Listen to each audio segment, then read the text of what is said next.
Hey there, and welcome to HisTime365.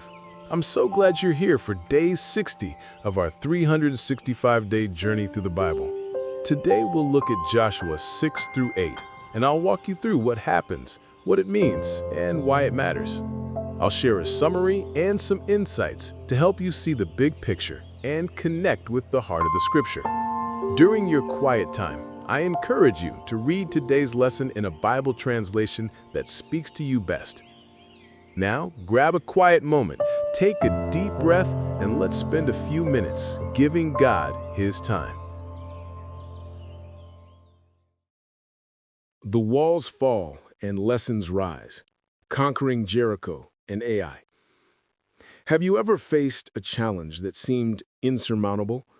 In Joshua chapter 6 to 8, we witness the incredible story of how the Israelites conquered Jericho and faced the trials of Ai.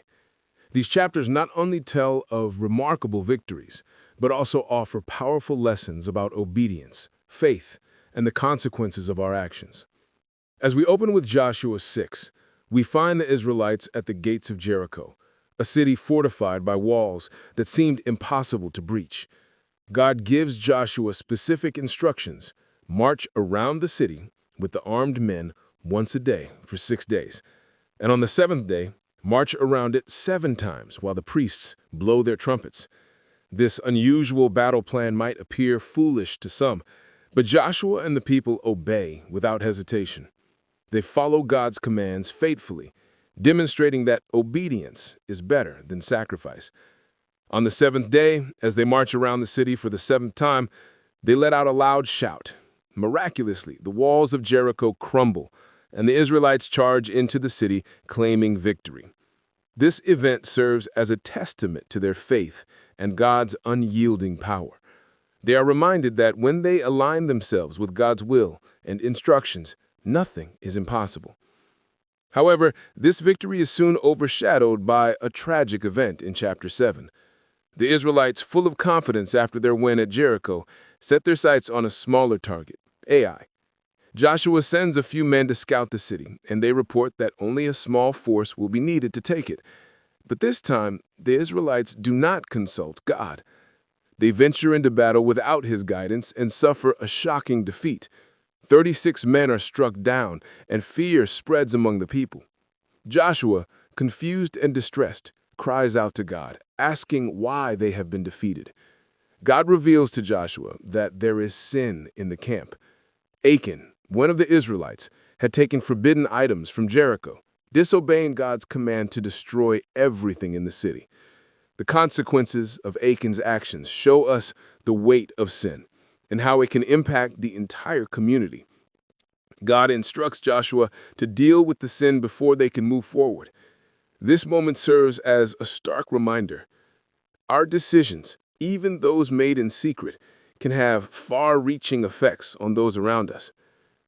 In chapter 8, after addressing the sin and cleansing the camp, God reassures Joshua that they will succeed at Ai if they follow His instructions.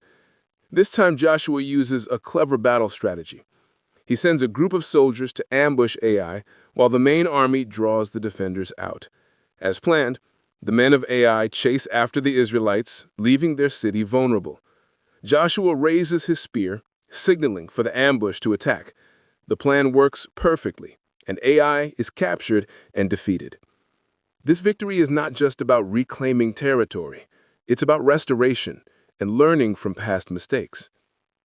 The story of Joshua emphasizes the importance of obeying God's commands, seeking His guidance, and understanding the consequences of our actions. In our modern lives, we face similar challenges. For instance, at work, we might be tempted to cut corners or ignore company policies to get ahead. But just like the Israelites, our success hinges on integrity and following the right path. In family life, we can relate to the need for open communication and honesty. A small lie can lead to distrust and conflict, just as Achan's sin brought trouble to the entire nation. When it comes to finances, we might feel the pressure to make hasty decisions or take shortcuts to achieve our goals. However, seeking wise counsel and making ethical choices can lead to long-term success. In our mental health journey, we need to remember to reach out for support and guidance when we face difficulties. Ignoring our struggles can lead to bigger issues, just like the hidden sin in the camp. Finally, in our digital lives, it's crucial to maintain honesty and integrity online. The temptation to present a misleading image can affect our relationships and self-worth. As we reflect on the triumphs and trials of Joshua's experience, we learn that God's ways often defy human logic, yet they are rooted in wisdom. The victories are sweet, but they come with lessons about sin, obedience, and the importance of community. May every victory remind us that our success is rooted in following God's path, and may we never overlook the value of obedience. How can we apply the lessons of obedience from Joshua's victory at Jericho to our daily decisions? What steps can we take to ensure we are addressing any hidden sins in our lives, like Achan's, that may affect our relationships? In what ways can we support one another as a community to prevent the consequences of individual actions similar to the Israelites' experience? Thanks so much for joining me today for HisTime365. Remember, today's reading is Joshua 6 through 8, so be sure to spend some time with those verses during your quiet time. Tomorrow, we'll be diving into Joshua 9 through 12, so feel free to read ahead if you'd like to prepare. If you enjoyed this time together, don't forget to like, subscribe, and tap the bell so that you never miss a day on this journey. I'll see you back right here tomorrow for day 61. Until then, stay encouraged, and thank you for giving God His time today.